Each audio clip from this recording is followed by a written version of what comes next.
Ace Bailey just hijacked preseason. Memphis playing some tough defense, backcourt pressure. Jazz break it, Ace Bailey to the rack. For a prospect who arrived with question marks, climbed to the 5th pick, and landed in a city he supposedly didn't want, Utah of all markets, this is about as loud as a first impression gets without setting off the arena smoke machines. Yes, it's only preseason, but if you're a Jazz fan, you're allowed to grin like you just found courtside tickets in your winter coat. Bailey all by himself.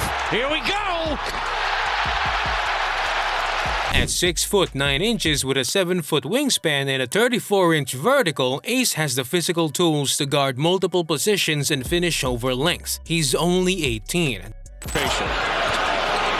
Here's Bailey again. Knifing inside. Bailey to the rim.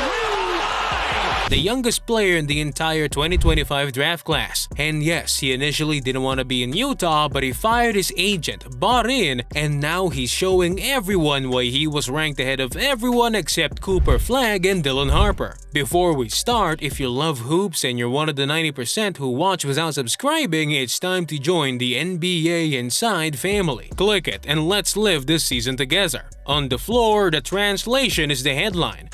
The idea with Ace was always a jumbo big who scores from everywhere for the next decade. You're already seeing the mid-post balance, the high-release pull-ups, the clean catch-and-shoots. He isn't dribbling the air out of the ball to prove he's the lead. He's flowing off pin-downs, slipping into floppy actions, lifting from the corner on drive-in kick, and torching soft closeouts like they said something rude about his family. At 6'8 to 6'9 with that touch, the math stays friendly. His tough looks don't feel all that tough. At Rutgers, he put up 17.6 points and 7.2 rebounds while playing 33 minutes a night in the Big Ten, one of the toughest conferences in college hoops. He shot 46% from the field and scored 1.054 points per possession coming off screens. That's NBA-ready efficiency. And when he caught and shot off movement, he drained 40.7% from 3. That's the translatable stuff. Catch, square, fire. In his first 2 preseason games, Ace dropped 25 and 20 points on a combined 65.5% shooting from the field and 40% from 3. And here's the part that makes coaches salivate. He needed just 28 dribbles to get off 29 points. That's fewer than 1 dribble per shot. That's prime Klay Thompson efficiency, but with better athleticism and a 6 foot 9 inch frame. The defense is louder than expected too. He's tagging rollers, stunting, and springing back to shooters like he hit the fast forward button. There've been a couple of swipe clean strips in space that make you pause the clip and rewind. I'll own it, I didn't think I'd be this high this fast. On paper, Utah looked like an awkward fit and Ace looked like a slow burn bet. Instead, the early returns are the kind of film that makes a front office sit up straighter. And when a rookie flashes like that, your big picture board changes. The quietest headline in the league might be the loudest question for Utah. What do you do with Lauri Markkanen now? For 2 years, he's lived in trade rumor purgatory. The extension pause cooled the chatter, everyone moved on, and then Ace showed up looking like someone you could justify building a timeline around. There's another inconvenient truth humming underneath everything. Utah doesn't fully control its pick. Top 8 protection is a neon sign. If you're not truly in the mix this season, protecting that pick becomes smart business, especially if a blue chip wing suddenly gives your rebuild a center of gravity. Protect the pick, stack assets, build the runway. Not exactly a viral slogan, but it's how you go from interesting to inevitable. Lauri Markkanen is locked into a 5-year, $238 million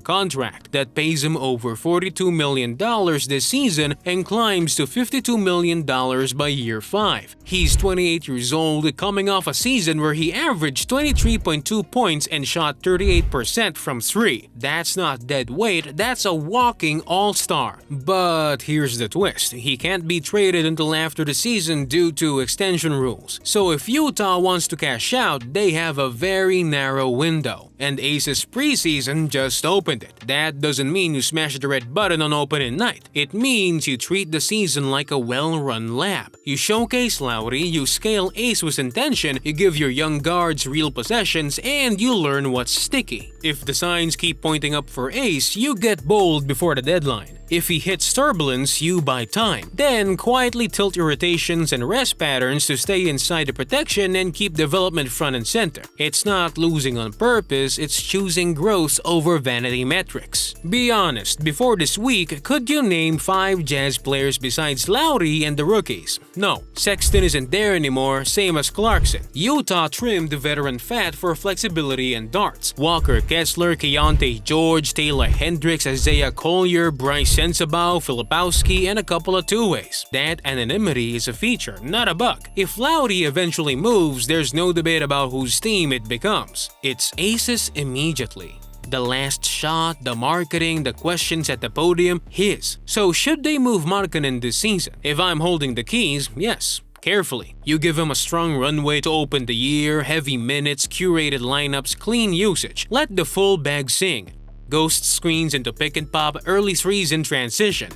Quick seals on guards, the whole Scandinavian cookbook. If the numbers gleam, the phone will ring. And the goal isn't to win a headline, it's to win the asset war. Picks you can feel, a young player who fits your age curve, maybe a swap that turns into a parachute down the road. You're not collecting souvenirs, you're laying concrete. Here's the twist that keeps this from feeling like a simple trade or don't trade debate. Utah can protect the pick, elevate ace, and preserve Lowry's value all at once by letting process outrun results until the calendar forces a choice. Tilt tough back-to-backs toward development minutes. Let your kids finish close games even if it means a few bumps. Sit veterans strategically when you're up against direct lottery rivals. Then, if ace keeps proving he's ahead of schedule, you cash out Lowry while his market is peaking. If ace needs more time, you pull value on the margins, safeguard the pick, and push the blockbuster into the summer. Either way, you come out with options. Back to the kid, because he's the reason any of this is viable. The parts that look sustainable are the ones coaches salivate over. Off-ball scoring travels, he's already weaponizing screens, and Utah can stack Chicago actions, zoom handoffs, and little ram entries that force a switch before the defense realizes it's trapped. His decision speed is legit.